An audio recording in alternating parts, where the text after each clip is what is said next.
Good morning, everybody. All right, there's a lot of great presentations before me, so I'll try to keep the high standard presentation as well. So my name is Steve Charles. I'm a current graduate student.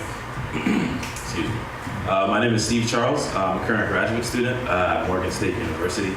I'm also working at Maryland Department of Transportation as an environmental planner. I started there as an intern, and I started my career at Morgan in undergrad in architecture and environmental planning, and I'm currently pursuing my master's in city and regional planning. Next slide. So for my thesis, for my research, I've been able to partner with MDOT, and a lot of my work as an intern has been with electric vehicles. So for my current thesis idea, I'm researching how we can increase electric vehicle ownership in the state of Maryland.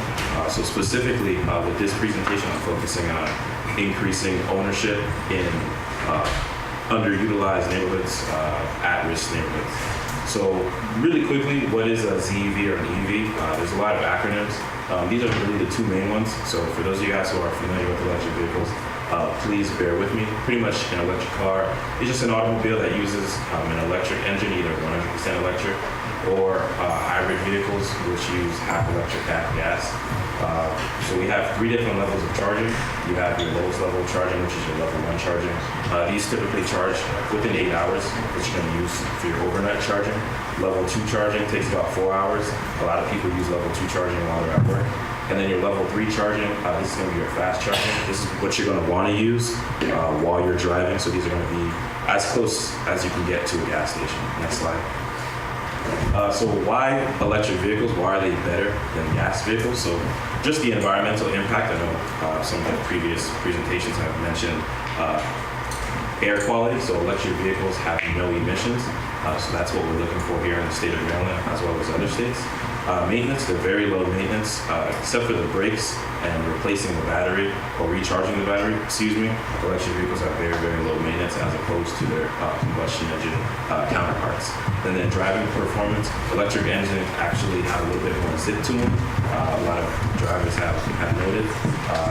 The only downside to electric vehicles currently is the range, but with new and emerging battery technology, we're experiencing longer range on electric vehicles. Next slide. So the characteristics of the current common EV owner, they typically have high educational attainment. They live in a single-family detached home, and they typically have a high household income over $100,000. So these are not the typical characteristics of somebody living in a low-income neighborhood. So this is something that we as a society would like to change. So part of my research is looking at adoption strategies for members of these lower income neighborhoods and how they can get their hands on an electric vehicle. Next slide. So this is the electric vehicle registration in the state of Maryland as of 2017. There was a blip with the February data, but you can see that electric vehicles and plug-in hybrids are actually trending upwards.